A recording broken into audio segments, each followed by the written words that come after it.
Avast ye me hearties, it's time to divide the plundered booty. I know it's a school night, but let's plunder some booty. Skullduggery is a game of treasure and treachery for 2 to 6 players. Each player will receive a blue and a red pistol. Those can only be used once per game. Those are your Skullduggery tokens. The goal is to get the most points by the end of the game, and your score will be a 4-digit number, depending on what cards you have at the end of the game in front of you. So say you ended with 8, 1, 5, 3 in front of you, your end score is 8,153 points. The cards go from 1 to 9, so you want to try to get a 9, or at least the highest card that you come across, in the leftmost position in front of you. Review copy provided by Outwit Games. Click subscribe. Players will receive a hand of 4 cards. Those cards will stay face down in front of them. Each player will secretly peek at the 2 middle cards. And once each player has peeked at the 2 middle cards, the game is ready to start. Starting with the first player. On your turn, you will draw a card and you will take a look at it. And you will decide one of 3 actions to take. The first action is you can just simply discard that card. Another action you could take is you can replace one of your cards with that card. So sometimes it's kind of cool because you don't know what your first and last card are at the beginning of the game. You can replace one of those with this, and then discard that card. So now you have knowledge of your middle 2 cards and the card that you just replaced. And you will replace a face down card face down, and if a card should be turned face up, more on that later, you would replace it with that card face up. And the third and final thing that you can do is you can use one of your Skullduggery tokens. So I could use my Skullduggery token to attack the player to my left or the player to my right. And what you do when you use one of those Skullduggery cards is that card you drew, you replace one of your neighbor's cards to the right or to the left, depending on what Skullduggery token that you use.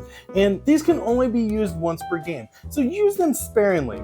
But there's some neat tricks that you can use. But this isn't just always screwing over your opponent, these attack cards, because when you discard these cards, they activate a special ability. And some of these special abilities will have you moving cards around the table, so you could possibly attack a player, say, to your left or to your right, and replace one of their cards closest to you. And with that knowledge of what that card is, you could play another card to rotate the cards around the table. So while this is a simple game, there are some clever little tricks, and it's just a touch deeper than it may seem at first. Now let's take a closer look at what some of those triggered abilities are. When you play a pass left card, all players at the table pass their leftmost card to the left. So this card becomes the player to my left's rightmost card, and then the leftmost card on the player to my right becomes my rightmost card. So as you can see, that will greatly change things at the table.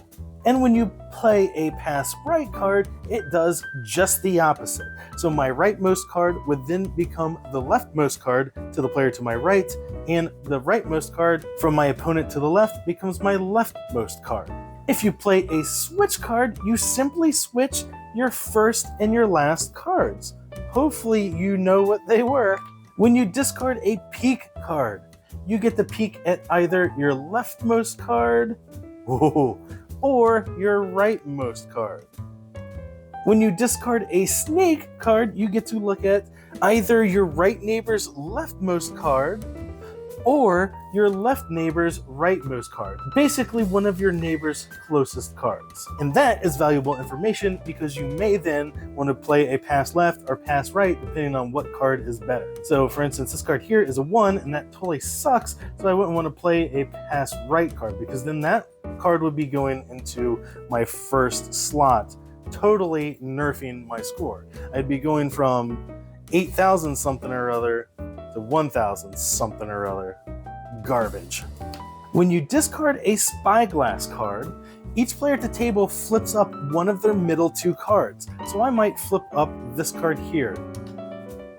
And once that third spyglass card has been discarded, players then flip up the remaining cards that they have, and then you take a look at your final score, and hopefully you have more than 1,689 because you're not winning with that fewer points.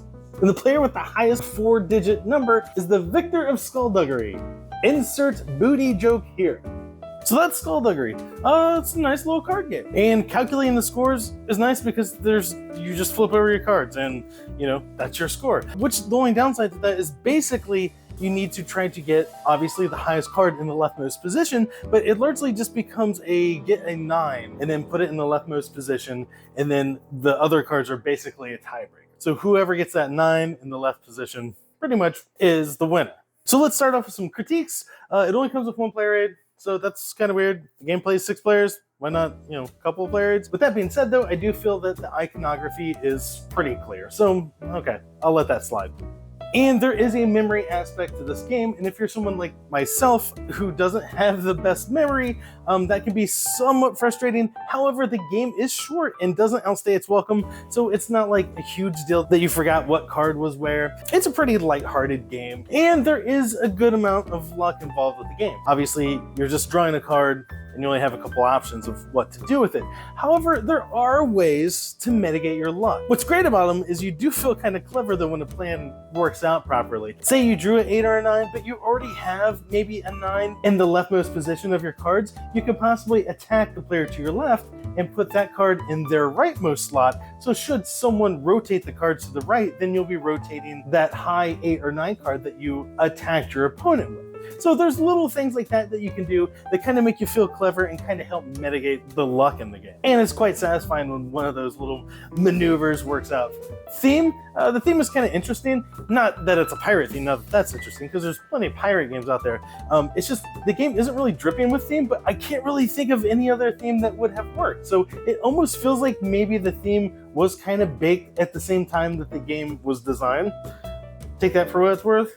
If you care about theme in a light filler card game, I for one really don't.